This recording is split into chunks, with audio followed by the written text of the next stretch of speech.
Hello everyone, welcome back to my channel. আমি প্রিয়া। তোমরা কেমন আছো? আশা করছি সকলে খুব ভালো আছো আর আমিও খুব ভালো আছি। তো আজকে ছিল হচ্ছে মহাশিবরাত্রি। তো এই জন্য আমি বেলপাতা পাড়তে গিয়েছিলাম, কিন্তু গাছটা অনেক উঁচু, তাই আমি দুটো ডাল পেড়ে নিয়ে এসেছি। এখন সেই পাতাগুলোকে ছাড়াচ্ছি। এখন যাব হচ্ছে আমরা গঙ্গাতে। তো আমি আর আমার বোন রেডি হয়ে নিয়েছি, মানে এই যে ঘটি, আর ও নিয়ে নিয়েছে মগ, আর সাথে নিয়েছি গামছা। আর আমার দিদিও যাবে আর মাম্মামও যাবে। ওই যে ওরা পেছনে দাঁড়িয়ে আছে। তো কখন থেকে আমরা তাড়া দিচ্ছিলাম যে দেরি হয়ে যাবে, এরপরে প্রায় 12:30 পৌনে একটা বেজে গেছিলো।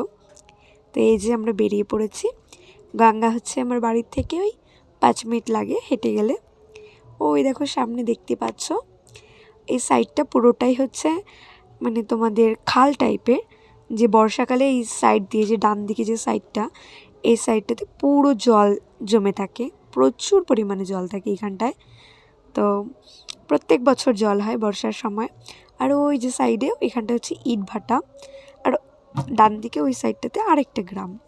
তো এই সাইডটাতে আমি অনেক দিন পরে আসছি, অনেক দিন হয়ে গেছে আমি গঙ্গায় আসি না। এই দেখো খাল, এখনও হালকা হালকা জল রয়েছে। আর এখানে রয়েছে কলা গাছ, কেউ হয়তো লাগিয়েছে কলা বাগান।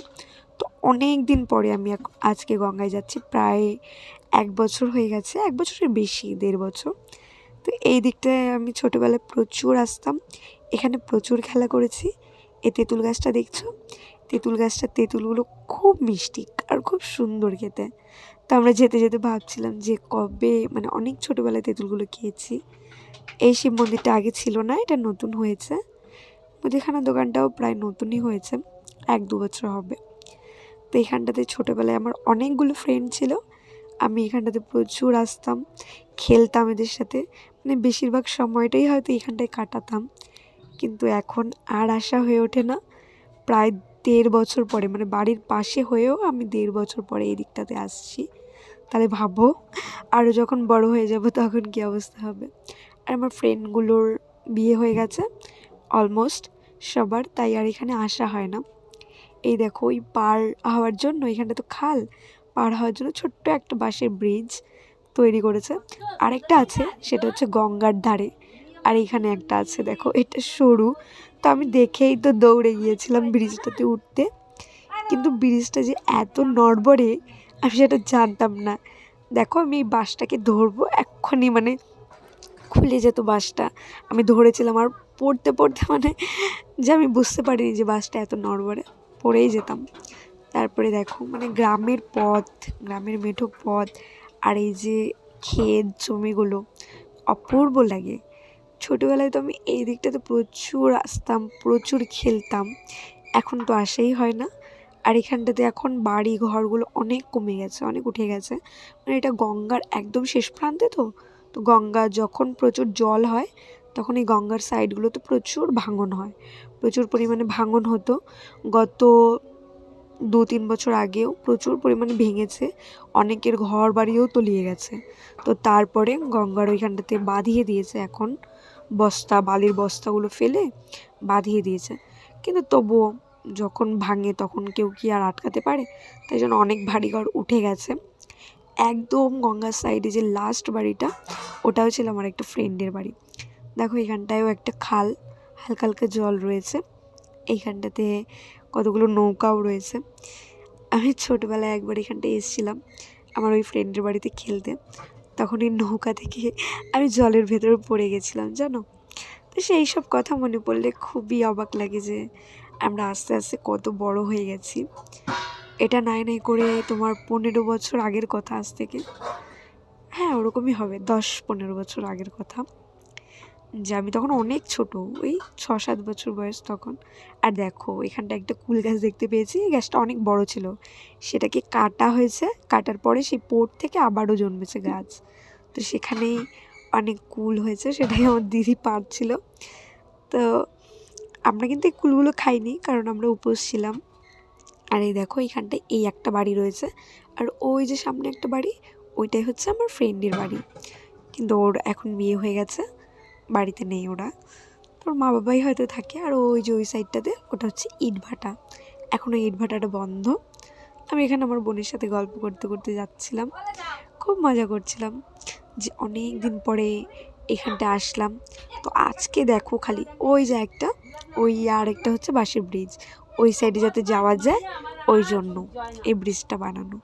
তো আজকে গঙ্গায় এত ভিড়, এত ভিড়, প্রচুর পরিমাণে ভিড় হয়েছে। দেখো সচরাচর কিন্তু এত ভিড় থাকে না, তো আজকে শিবরাত্রি এই জন্যই প্রচুর পরিমাণে ভিড় গঙ্গায়। দেখো খালি লোক আর লোক, আমি ভাবছি যে এত এত ভিড়, দেখো কত লোক এসেছে আর কত সাইকেল, নিচেও দেখবে প্রচুর পরিমাণে লোক আছে দেখো। আর ওই মাঝখানে ওইটা হচ্ছে চর জমেছে, এই পাড়টা ভেঙে ভেঙে বর্ষার সময় ওই চরটা জমেছে ওইখানটাতে, সব ভেঙে ভেঙে মাটিগুলো ওই মধ্যেখানে জমা হয়েছে। আর এখন এত লোক দেখতে পারছো তো, যখন বাড়ি ফিরবো স্নান করে তখন মাত্র হাতে গোনা কয়েকটা লোক থাকবে না। আর আজকে এত পরিমাণ ভিড় হয়েছে তোমরা খালি দেখো। এখানটাতে দেখো কেউ একটা মাটি শিব মন্দির বানিয়েছিল, শিব ঠাকুর বানিয়েছিল, কিন্তু জলের অ্যাচলায় এই শিব ঠাকুরটা ভেঙে গেছে কিছুটা। তারপরে আমরা এখানে জলে নেমে গেছি। দেখো আমি কিন্তু সাঁতার জানি না, আমার বাড়ির পাশে গঙ্গা, তাও আমি সাঁতার জানি না। এখানে ছিল আমার পাশের বাড়ির ভাই, ওরাও এসেছিলো। এখানে দেখো আমার বোন মিমিকে নিয়ে গেছে জলে একটা ডুব দেবে, আর ও তো ভয় পাচ্ছিলো, খালি চাচাচ্ছিল। দেখো কি করছে ওরা। তারপরে আমিও এখানে নামছিলাম জলে। তো আমি নামার পরে ফার্স্টে একটা ডুব দিয়েছি, ডুব দেওয়ার পরে আমার নাকে কানে এত পরিমাণ জল ঢুকে গেছিলো কানে, যে আমি বাড়ি আসার পরেও আমার কানে তখনও জল ছিল। তারপরে এখানে আমার স্নান কমপ্লিট হয়ে গেছে, ঘটি করে এই যে জলটা নিয়ে যাচ্ছি, এটা আমি বাড়িতে নিয়ে যাব, নিয়ে গিয়ে যে আমাদের মন্দির আছে মাঠে, সে মন্দিরে আগে ঢালবো। যে সবাই বলে যে গঙ্গা থেকে প্রথমে স্নান করে জলটা নিয়ে গিয়ে ভগবানের মাথায় ঢালতে হবে। তো এটাই আমি যাচ্ছি, এই যে জলটা নিয়ে খালি পায়েই যাব, কারণ এটা দেব ভোলে বাবার মাথায় চড়াবো, তাই জন্যে খালি পায়ে আমি যাব।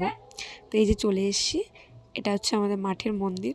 দেখো পুরো খালি, মন্দিরটা এই বছর হওয়ার কথা ছিল কিন্তু হয়নি। তো আশা করি সামনের বছর মন্দিরটা কমপ্লিট হয়ে যাবে। তারপরে আমি এখানটাতে জল ঢেলে নিচ্ছিলাম, পুজো করে নিচ্ছিলাম। তো এখন এখানে কেউই আসেনি, দু একজন ঢেলে গেছে, তো আমি এখানে জল ঢেলে নিচ্ছিলাম। আবার বিকেলেও আসবে এখানে সবাই পুজো করতে। তো এইখানটায় এবছর পুজো হওয়ার কথা ছিল না, তারপরে আমরা যে আশেপাশে যে কজন আছি যারা পুজো করব, সবাই মিলে সিদ্ধান্ত নিলাম যেখানটায় পুজো করব, নইলে অতটা দূর যাওয়া আমাদের পক্ষে সম্ভব হবে না, তাই জন্যে। তো এখানটায় আমি জল ঢেলে পুজোটা কমপ্লিট করে নিচ্ছি। তো পুজো করার পরে মনে একটা আলাদাই শান্তি আসছিল, ভালো লাগছিল। তারপরে পুজো কমপ্লিট করে বাড়িতে এসে বাড়ির পুজো কমপ্লিট করে সব জোগাড় যন্ত্র করে রাখছিলাম, কারণ তাড়াতাড়ি আজকে পুজো হবে সন্ধ্যের আগেই। তো এখানে আমি রেডি হব, এই শাড়িটা পরবো, তো এই জন্য আমি শাড়িটা বের করে নিয়েছিলাম। তারপরে রেডি হয়ে তখন ঠাকুরমশাই চলে এসেছিলো, তো চলে এসেছি মন্দিরে। তো অলমোস্ট সবাই চলে এসছে, যারা যারা পুজো করবে অনেকেই এসছে, এখনও অনেকেই বাকি আছে যারা আসেনি। ওই দেখো পেছনে আমার দিদির ছেলে, পাশের বাড়ির একটা দিদির ছেলে, ও নম করছিল, বারবার এসে দেখবে একটু পরে আবারও এসে নমস্কার করবে। এই দেখো আবারও এসে পুচকুটাকে নিয়ে আবারও নম করছে, বারবার আসে আর নম করছে। এখানে আমিও রেডি হয়ে গেছি, আমি ভালো করে রেডি হতে পারিনি, তাড়াতাড়ি করে যেটুকু পেরেছি রেডি হয়ে চলে এসেছি। পুজো এখনই স্টার্ট হয়ে যাবে।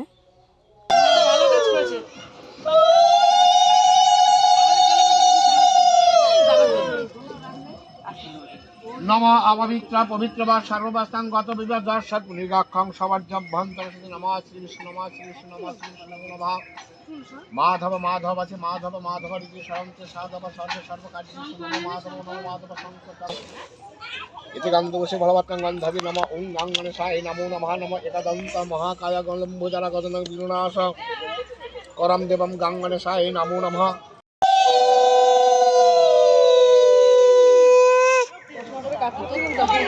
শ্রী বিষ্ণু নমঃ শ্রী বিষ্ণু নমঃ। তোমাদের খেলার শুরু করো হাত দিয়ে। পুষ্পে নমঃ শিবামি পঞ্চ দেবতাভ্যঃ। সকলের জল ঢালার মন্ত্রটা যেটা ছিল সেটা একসাথেই পড়ে দিয়েছে, পরে যারা এসেছিলো তাদেরটাও একসাথে পড়ে দিয়েছে। তো এখানে আমি চলে এসেছি জল ঢালতে, এক এক করে সকলেই জল ঢেলে নেবে। অলরেডি 3-4 জনের জল ঢালা হয়ে গেছে, এখন আমি জল ঢেলে নেব ভগবানের কাছে। তো পাশ দিয়ে সবাই বলছিল যে আঁচলটা পিছনে দিয়ে নে আর ভালো করে জল ঢাল, তাহলে ভালো বর পাবি। তো আমি বুঝি না একটা কথা, যে শিব ঠাকুরকে পুজো করা মানেই কি শুধু বরের জন্যই পুজো করে, ভালো বরের জন্য, আর কিছুর জন্য নয়? মানে বরের জন্যই পুজো করতে লাগে, এমনি ভক্তি বলে কিছু হয় না? এই জিনিসটা তোমরা জেনে থাকলে অবশ্যই আমাকে জানাবে, যে এটা কেন বলে সবাই। কেউই যদি পুজো করতে আসে একটু বেশি ভক্তি করে, তাহলেই বলবে যে হ্যাঁ ভালো বরের জন্য শিবের মতো বর পাবি, এই পাবি। কখনো তো কেউ এটা বলে না যে হ্যাঁ লাইফে আরও ভালো করে পড়াশোনা কর, ভালো করে একটা চাকরি বাকরি কর, ভালো নিজের পায়ে দাঁড়া, এটা কিন্তু কেউ বলে না। তারপরে যেখানে সবাই সকলের মালাগুলো মহাদেবকে পরিয়ে দিয়েছে, এখন আরতিও নিয়ে নিয়েছে। এরপরে হবে পুণ্যপত্র দান। বিষ্ণুবে নমঃ তৎ সম্প্রদান ব্রাহ্মণায় নমঃ বিষ্ণুর নমঃ বিষ্ণুয়ে নমঃ তৎসদ্য ফাল্গুন মাসে কৃষ্ণপক্ষে চতুর্দশং যার যার নাম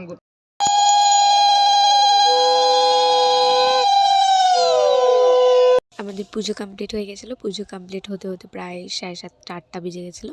আমাদের 4 প্রহরের পুজো একবারেই হয়েছে, কিন্তু তা বলে আমরা খেতে পারবো না, কালকে চতুর্দশী ছাড়বে তবেই খেতে পারবো। আর এমনি আজকে সাবুকলা বা প্রসাদ ফল এগুলো খেতে পারবো। তো আজকের মতো এইটুকুই। তোমরা সবাই ভালো থেকো, তোমাদের পুজো কেমন কাটলো অবশ্যই জানিও।